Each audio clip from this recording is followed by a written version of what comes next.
Today's adventure begins as the recording of this. It is Saturday, June the 28th, 2025. I am in Bath, England. Very interesting, Gothic-y looking town here in the UK. Really quite an amazing town.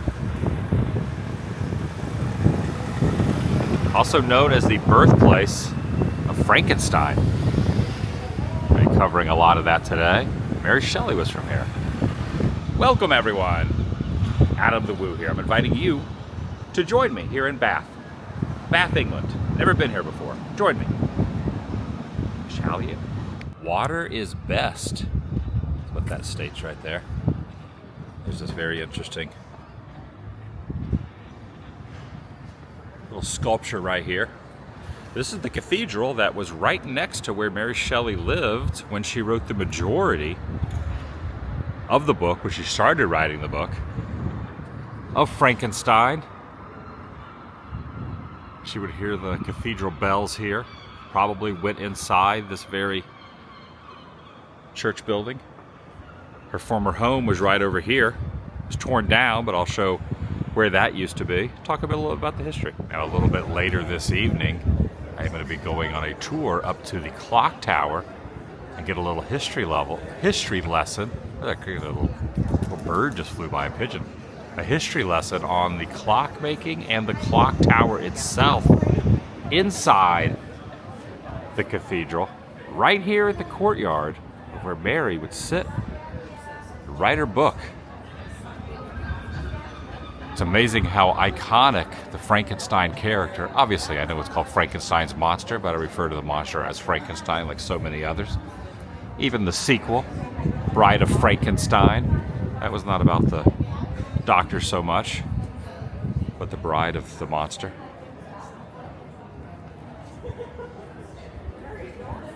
I think it's just become pretty standard. When you say Frankenstein, most people think of Frankenstein's monster, but when she wrote the book, Frankenstein was named after the doctor. This all dates back to the early 1800s.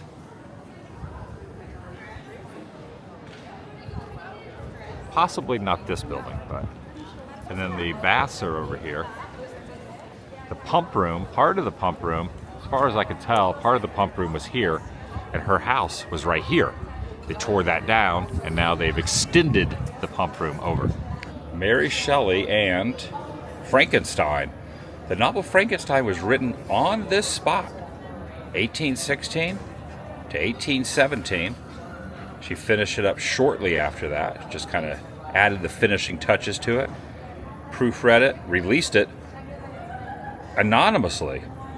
Because at that time, you know, a woman would not have written a book about a monstrous creature being taken from body parts from other people and having a abnormal brain.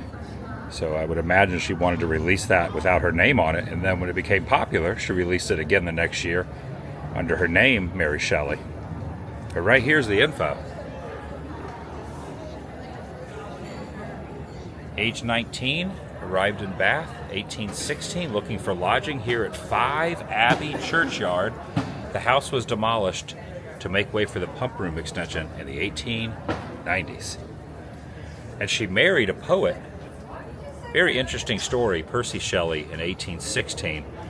She left Bath early in 1817. Much of the novel had been written. It was published anonymously, there it is, in 1818. Oh, and coincidentally, there is now a vault beneath this sign that's an electricity substation that delivers thousands of volts to Central Bath. There's a lot of interesting stories about Mary and her husband. So she married her husband shortly after her husband's former wife passed away, like within 2 weeks or so. So she passed away, they got married. A couple of her children did not survive. Their children did not survive. So she had a lot of grief in her life. Her mother passed away right after Mary's birth. And actually her mother's buried over in London. I visited her final resting place back in January when I was over there. So kind of really a lot of interesting stories. Also, her husband shortly after, like in 1822-ish, passed away in a boating accident. And Mary, as the rumor states, kept his heart before he was cremated in a drawer. She had it in a drawer. Yeah, she was interesting. She was an odd one. All right, gonna grab a cup of coffee here and explore around. Gonna head over to the attraction as well. And I'm also thinking about purchasing Mary's book here in Bath. And to be honest, I've seen a majority of the films. I mean, there's, 100 different Frankenstein versions. In fact, last night, I watched the original Universal Monsters one. I've seen Bride of Frankenstein a bunch of times, but I haven't seen the original as many times as Bride, and I watched it last night in my hotel room. Yeah, it still holds up. It's still just such a great original film, and I wanted to watch it while I was here where the book was written. This alleyway kind of has interesting Frankenstein-y vibe. So I got my piping hot caffeinated beverage. Look up all the little footnotes about the relationship of her and her eventual husband before his wife passed away. They were having an affair, and it is said that they consummated their relationship at her mother's headstone in London at the St. Pancras churchyard. She did not realize that, and then it's also been said that she was inspired and kind of started to get the ideas, the rumblings in her brain on the story by hanging out. She would hang out at that cemetery all the time. Also, the heart that she had, that was after the heart did not end up getting burned after he passed away, and that was the only thing that was left. So it was a charred, burnt heart that she had in her drawer, and then when she passed on, they went through her stuff at her house and realized that she had her husband's heart in a drawer that was all charred and burnt. And not just because of what I'm talking about, but also, not the subject matter, but the city of Bath. It's just amazing. The architecture through here is incredible. But the topic obviously is, the monster in the book and Mary Shelley, but this is a gorgeous place. Incredible archway. You got the seagulls making their noises. Oh, the chimney tops up there. I mean, this looks like something out of like a movie backlot or something. I mean, look at this. Look at this archway walking through here. It's just very reminiscent. Again, I watched the film last night, and the film is based on the book. But in the film, when, all the people in town, they all have their, the fire on the stick, and they have their pitchforks and all that, and they're running through an area kind of similar to this. It definitely has that vibe. It's the corner of Quiet Street. I like how the lettering is etched, is carved into the wall itself, not just painted on there.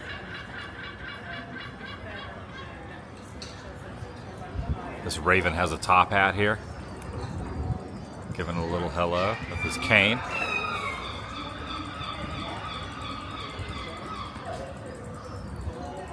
This area here is known as the Circus. It's like a little circular row of homes. A little park in the middle here, very beautiful. One thing I find interesting about this is the residents have like a little alcove down below, like a little outdoor basement seating area. I like that. Just a nice little area through here. People walking their dogs, having their morning coffee. It's another similar type of architecture here, looking over a really large stretch of land, a big courtyard, grassy berm.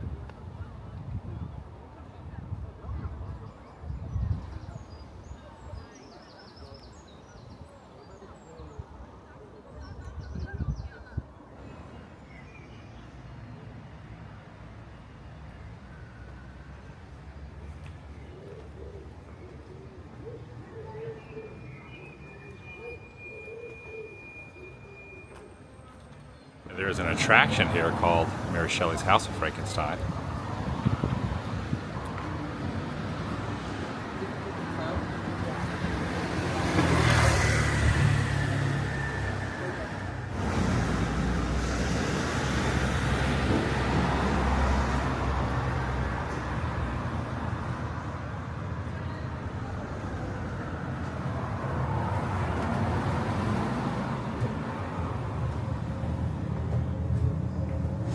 made my way in, paid the admission price, and now there's also an escape room. I don't want to do the escape room. I'm just going to do the museum aspect of it.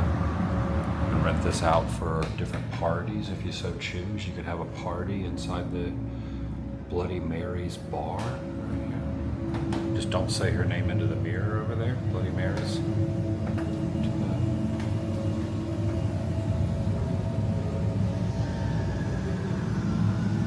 I like all the spooky stuff here. You got Ghost of Frankenstein, Boris Karloff over here. You can go up the staircase, creaky staircase. Ooh. Revenge of Frankenstein 19. If you're playing a drinking game, how many times did I say the monster's name or the doctor's name? Probably will not end well. There's Bride. This place is awesome. Right there's the brain that Fritz took. It's interesting because you always think that it's Igor and not Fritz, but in the movie, it's Fritz. It's also Henry and not Victor Frankenstein. It's the only time that he's referred to as Henry and not Victor in that first Universal film. Because they thought Victor would just, vague audience wouldn't have related and thought that Henry was a good person. Because the name Victor was a little too ominous back then, I guess. But yeah, in the first movie, it's not Victor, it's Henry. All right, into Mary's origin here. This is kind of good too, so I can learn a little bit of history. I've already detailed a little bit, talked about it a little bit, but I'll give a little more. About her mother passed away 11 months after her birth due to unwashed hands from an infection from her mother's doctor. This was her father, William Godwin. He was a theorist, political theorist, and philosopher.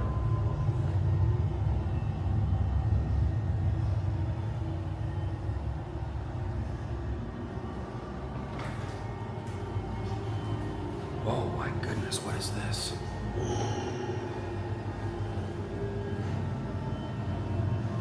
She was fascinated by galvanism, theory that electricity could be used to bring a body back to life. It played a significant part in writing the book. Perhaps a corpse could be reanimated. Perhaps the component parts of a creature might be manufactured, brought together, and endured with vital warmth. The name galvanism came from Luigi Galvani because he made a dissected frog's legs twitch when he hooked the animal to an electric charge. Now, was it the electricity that brought it back to life to make the frog's legs twitch, or was it just the shock and the jolt going through? Who really knows? But probably, I don't really know. I'm not a scientist.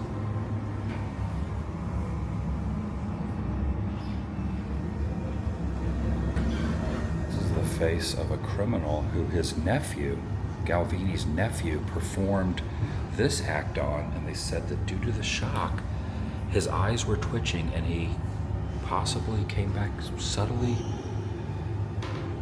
to life. He was quivering and his muscles were horribly contorted.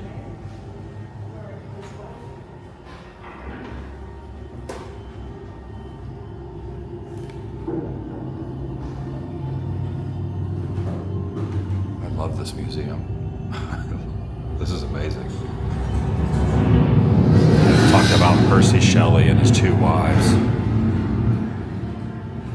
Really, what a tangled web they wove.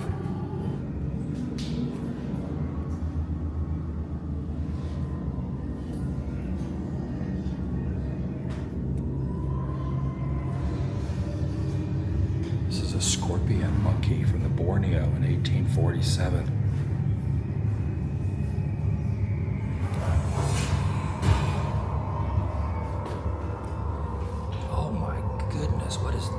Husband Percy was also fascinated by the reanimation process. He tried to reanimate a cat. Shortly afterwards, Mad Shelley, because he was mad, he was a mad scientist of sorts. He tried to So he was supporting the decriminalization of atheism. I didn't realize that atheism at one point was a criminal act.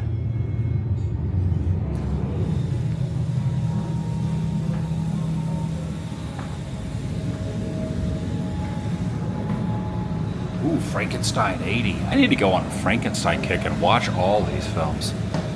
I mean, it would take a year, but Young Frankenstein, I think is I love Young Frankenstein and the original and Bride. Creature created by man and forgotten by nature.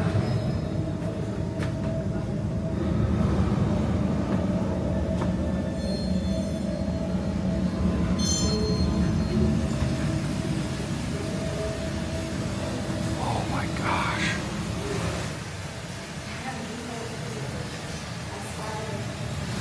Oh, that's eerie.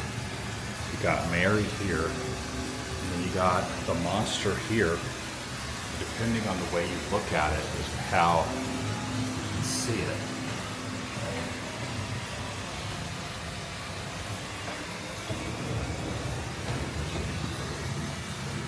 For several days, Mary struggled with the inspiration until one night she had a dream.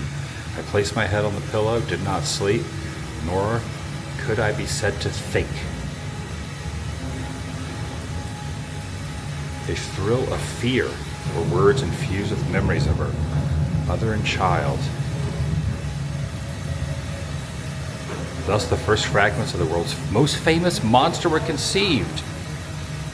Now the dream here at Lake Geneva, after the book was almost done, but she didn't have a name. She didn't have a name yet. Here's a look at the cathedral now, the Abbey now, Bath Abbey. There's the doors I showed a little bit ago. And here is where the new baths are, the Roman baths. So this is where she would have been here, right by Hayward, the library reading room, the civet over in this area, kind of where this gentleman's walking in that little area. Gives a little more detail. 5 Abbey churchyard at the front of Bath Abbey with its impressive religious carvings. It was demolished in 1889 for the expansion of the pump rooms. By the time she left Bath, much of Frankenstein had already been finished. And during that time, she went over to the literary and philosophical society rooms to learn a little bit about experimental science and topics relating to what the book would produce about. I think I might have to go by there too. There is a Fiji mermaid right there. Now obviously the movie version was not exactly how she envisioned it. No one really knows how she envisioned it, the monster to look.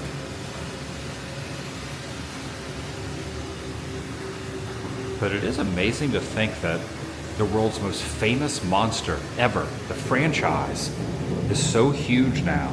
It's been emulated, spoofed, utilized, all kind of Halloween haunts, all kind of Universal Monsters attractions, all started here in this town.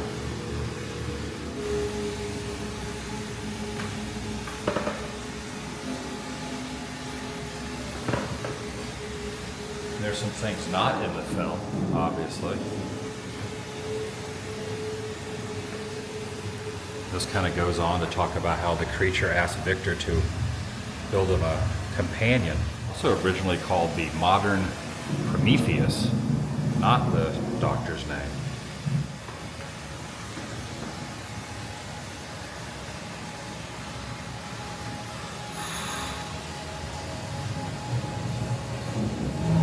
Okay, there is a cradle rocking down there. This is a spooky room. Got the chandelier up top here.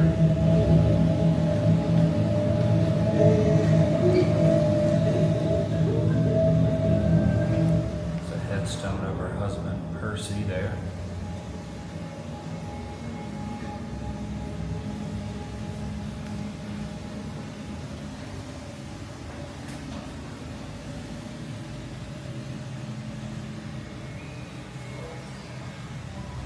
Gotta be completely honest about this place. I did not think it was gonna be this well themed and detailed. This is really great.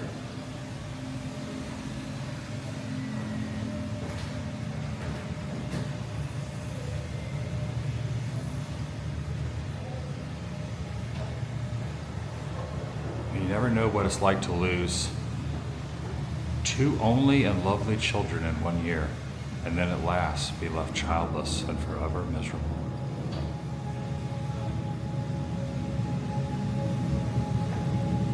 In 1822, after the passing of her husband, he drowned at sea, and the only way that they could tell it was his body was 10 days after the storm.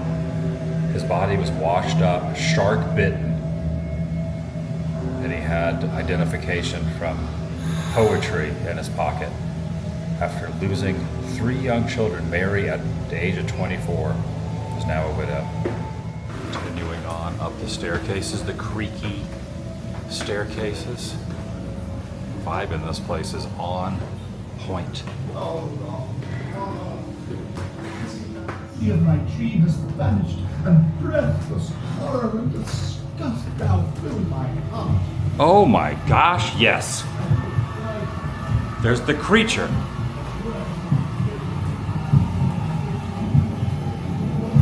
His chest is moving.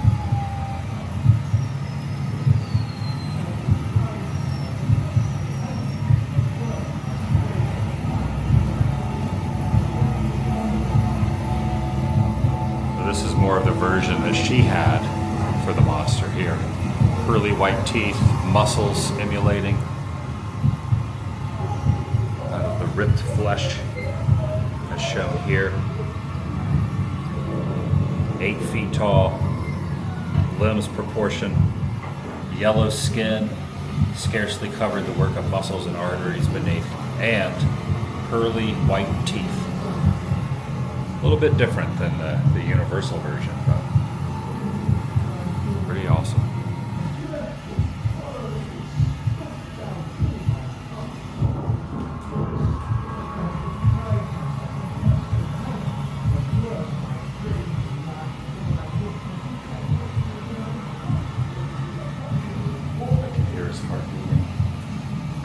He's behind me, isn't he? His feet are chained there. There's the machine with the chains. Goes across his head. You got the wires going across. The electricity. There's a piranha.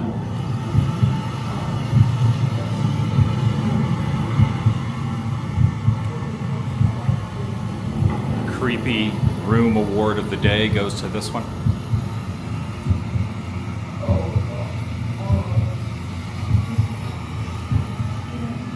This must be the door that the doctor would go in and out of.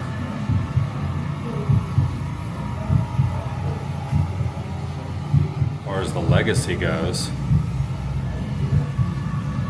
when young, she first dreamt up the chilling story in the summer of 1816.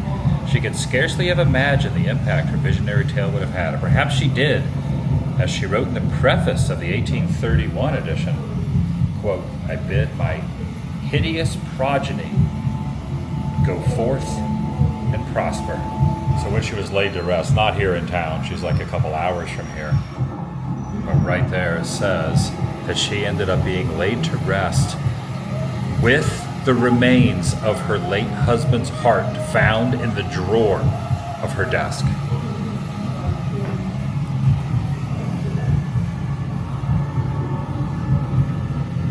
I'm now getting in more to the popular culture version of this is what it's become modern day. Well, kinda. Mashup of Elvis right there and Frankie. Frankenstein 90, tire cage full of paraphernalia.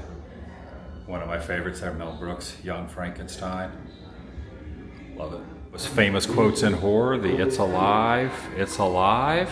There's also an area, they said, "If I dared to go into the basement, beware, for I am fearless and therefore powerful." The basement is dark, disorienting, and a maze with passages and confined spaces.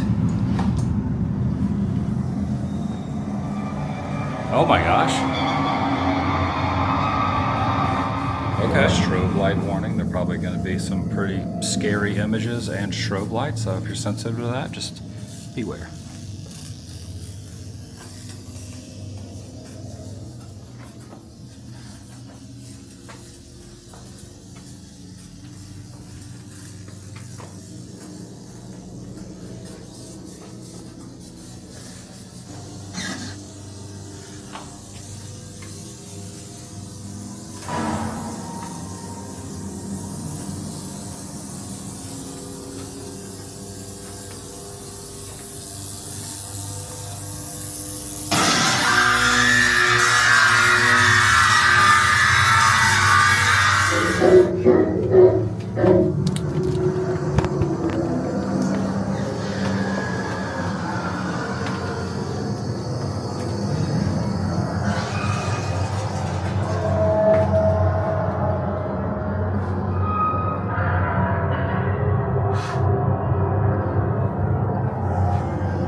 Gift shop now. I think I'm going to get a pen. They also have some fingers and ears and things like that.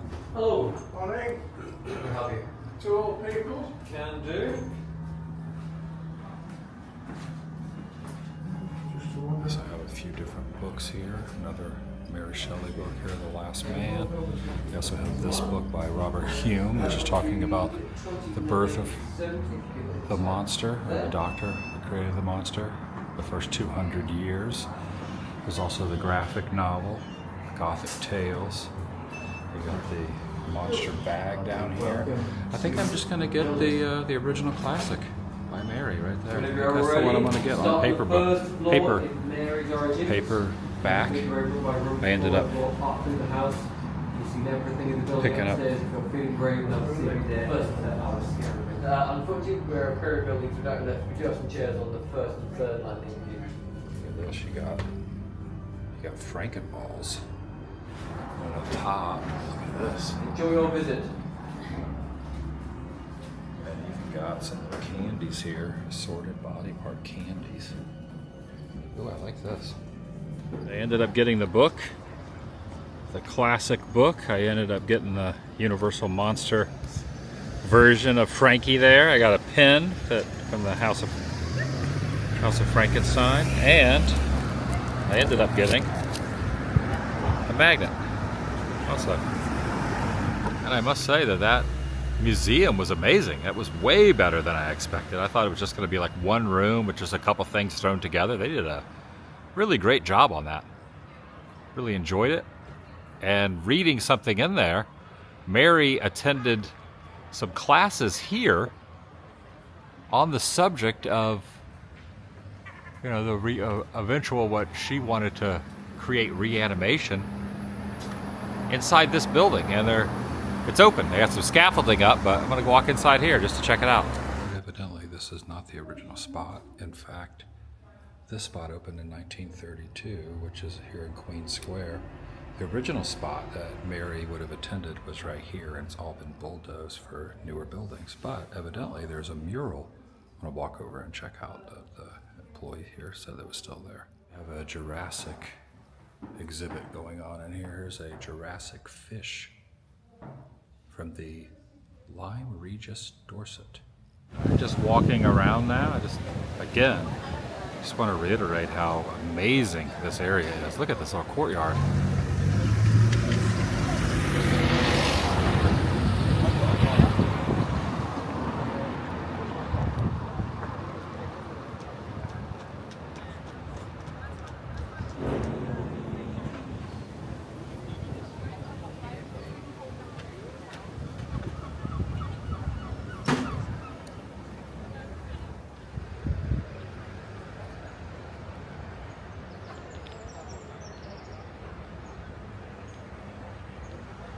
Beautiful. There is a little plaque here showing where the building used to be. The Royal Literary and Scientific Institution used to sit right over there, near where the gardens are.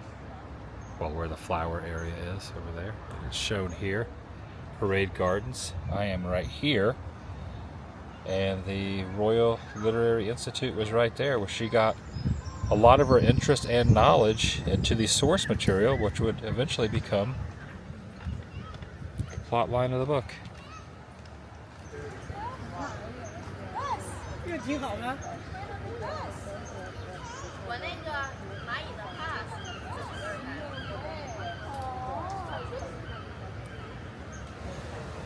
Just a man with his pig.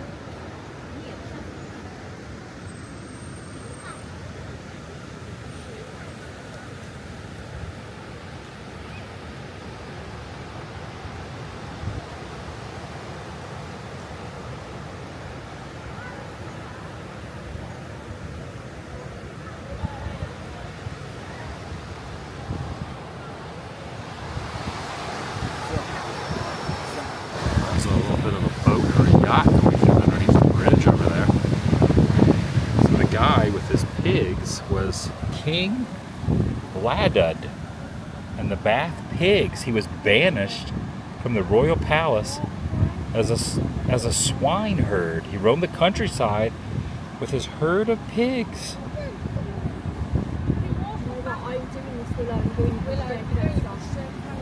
Wow. What a weird story. That is a carved out of wood slug right there.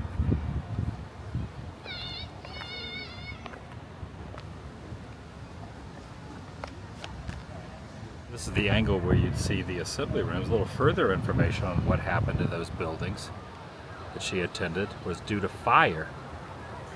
Right there it says assembly rooms through fire in 1820. The fire happened, so that's why the loss of the building. I was thinking maybe they just tore them down for no real reason, but evidently there was a fire which prompted the tearing down of the buildings right over there.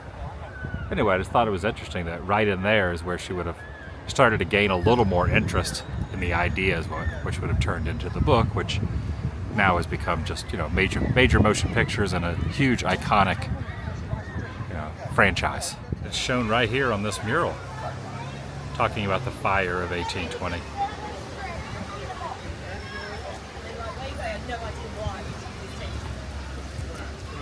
December 21st of 1820.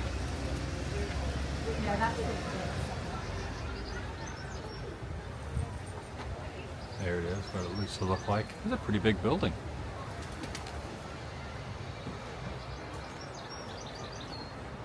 Anyway, nice little tie-in. Just trying to tie it all in together.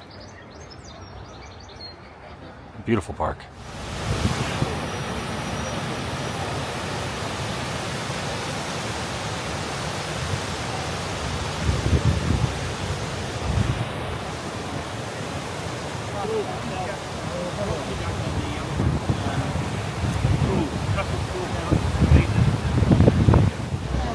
This is Pulteney Bridge, erected from 1769 to 1748, right there, by Robert Adam.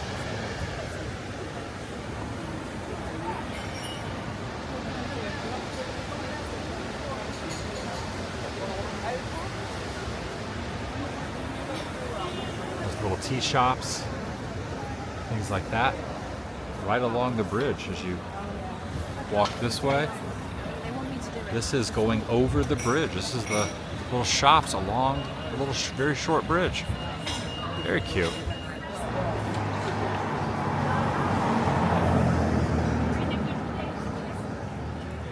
Alright, I've stepped inside the oldest operating pharmacy store in Bath, and I'm buying a brush. Random impulse purchase. Established 1826.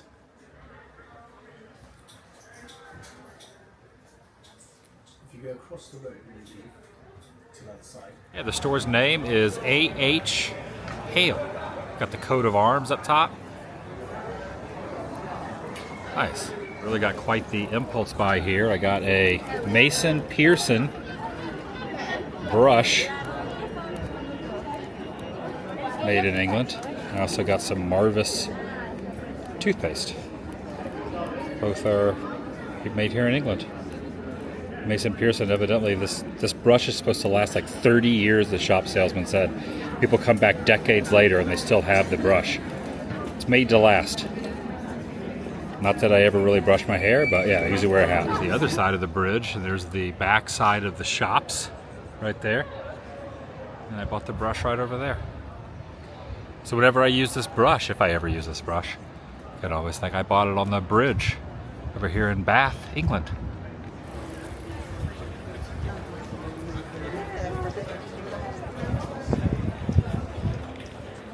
Made it back over to Bath Abbey now. Going to be going up and doing a tour, going up to the pinnacle, climbing 200 plus stairs, and also getting a look at the way the gears of the clock tower work.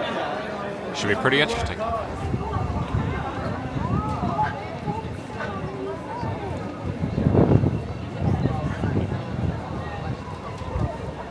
This is inside of Bath Abbey.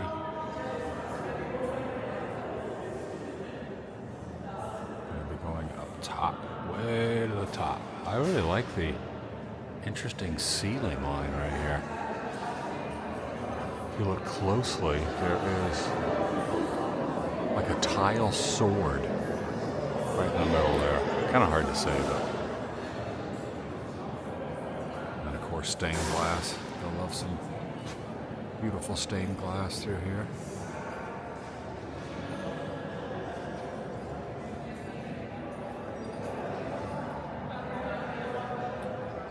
Interesting thing about this is the church is directly above all the resting places of all these people here. In fact, right down here, this is dated 1817, which would have been the same year that Mary lived right outside the cathedral. The entire floor are headstones and remains directly underneath them. First king of all England was crowned in the Saxon Abbey on this site in AD 973.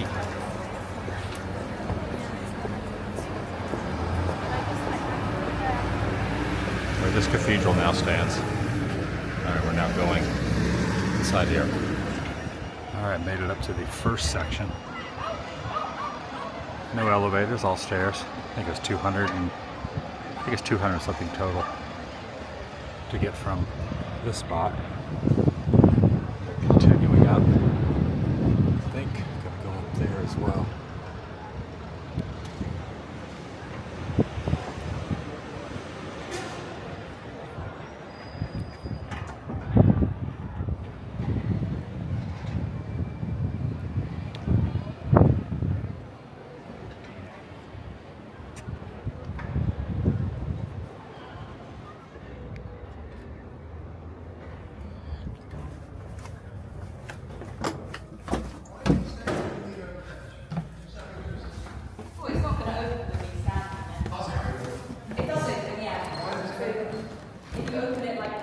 Big circle with lights that face down. Okay, well, welcome to the ringing room, guys. This is where our bell ringers will come up and ring the Abbey bells. So if you've been in Bath on a Monday evening or on a Sunday morning, tomorrow morning, you'll probably have heard them because you can hear them for about 2 miles. It's actually a lot more complicated than that, but I'm simplifying it. And what that does is it makes the bell swing backwards and forwards in its cradle like that, not ringing yet, until it gains enough momentum to swing 180 degrees to a hammer. This time it just hits on the outside of the bell, also quite quiet, and we'll hear it in a couple of minutes. And the tenor bell is on the right, I don't think that's working currently. This traditionally also would have round the clock, it still does. We we would have had a dedicated clock winder to do that for us. We would have had to come up early in the morning, put this into the machine and wind. That would have lifted a metric ton of weight that's still in the corner there, all the way up, a few floors up to the very top of the roof. They would have descended, pulling down For the clock. So we ask again if you can try and avoid grabbing hold of it. Let's head on through.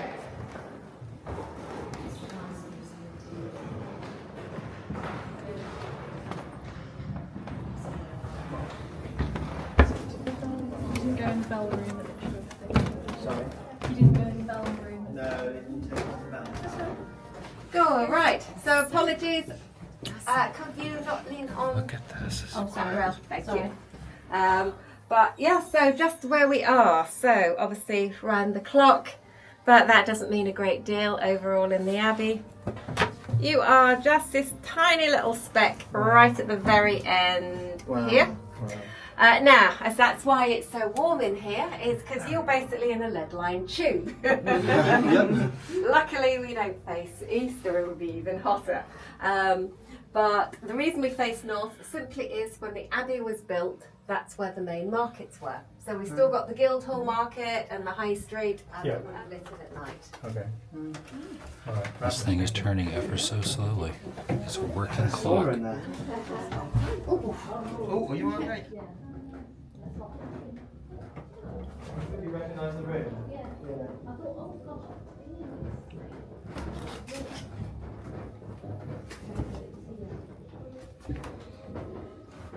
It is really, really cool walking right over where the organ is playing the music down below. They're having a service. There's some of the original the bell ringers from back in the day, 1937. And here's some of the scales that you can play here on this to ring the bells. If you look right in front of it, down on the ceiling, immediately in front, so you're looking too far, right down in the corner down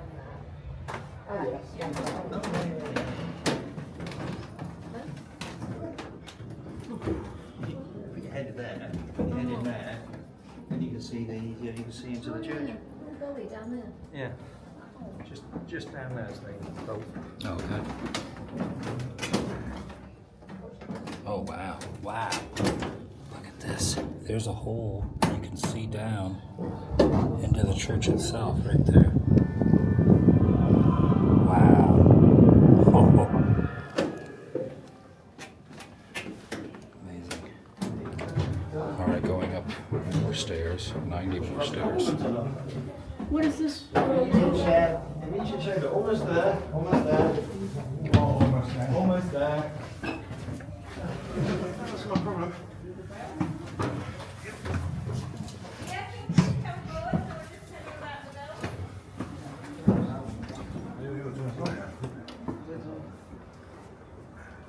Yeah, one of you will get to Come in, the big young one man. anyway in a minute. Not very pleasant. I'll come out because Yeah. No? see more One of you stairs. can I'm ring her going in a to minute. cracking on. Right, thanks.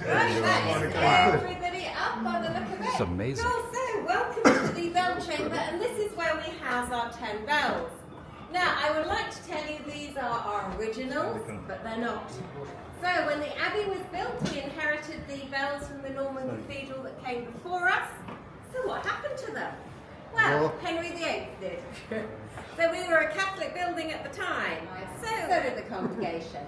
Well, they saw the next day the tower was still actually standing. So, someone came up to investigate. And they found that the problem was Ethel's stay, which is the bit of the upright bit of wood that keeps her from going 360 degrees, had broken. So she'd been spinning around quite happily, physics took over and out she came. But by some miracle she only went down one level. In the intermediate chamber she landed on one of these beams. Shows you how strong they are. Any further, if she'd been slightly off trajectory, would have gone through the bell ringers and right on top of the vicar. But she was pretty heavy, isn't it? I'm going to give you a countdown. Do not be shy. Give it a good whack. 3, 2, 1. That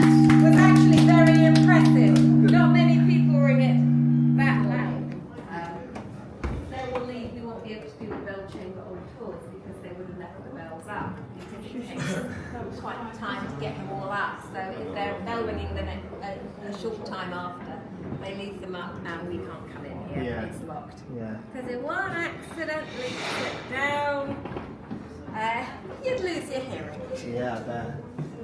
The all the sort of the hammers that you described Yeah. that you can use to bring them, they have to be taken out when they do the Yeah, changing. so downstairs in the Alicum, for the Alicum hand chime, which obviously are these red hammers. Yeah. Yeah, they loosen, that's why one of we're pulling them actually, so they are quite loose at the moment. Yeah. They can be very tight, so you need to give a small tug, or it's like pulling like that.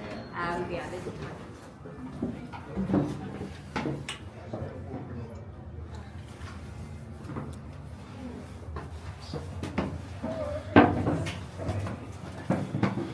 Look at all these carvings here. 1688.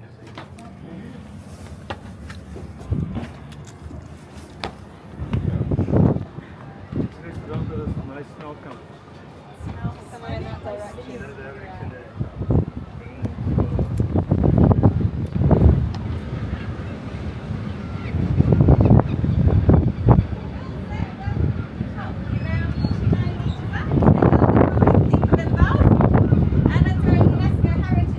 No one can build higher than the Abbey Tower. I would like to say we're the tallest structure.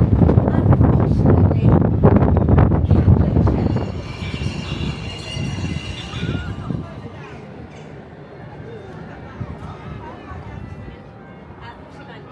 To keep in theme with the topic here, so Mary's house would have been right down there where that pump house is now.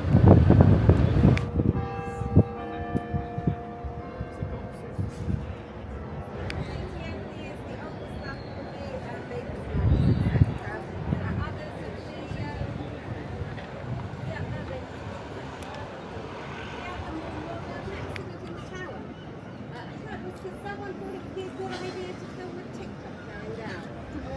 It didn't end. It's amazing. That was so cool. I've never been up in a clock tower like that before, or in a bell tower. Like that type of bell tower, that like old school. Oh, there's a drone right there. Someone's flying a drone up here.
That's going to do it for today. A Frankenstein-esque type of episode, which is just kind of a morphing of a bunch of different places that I went involving Mary Shelley and Frankenstein. Thanks for watching. I'll see you in the next video. The vlog is over.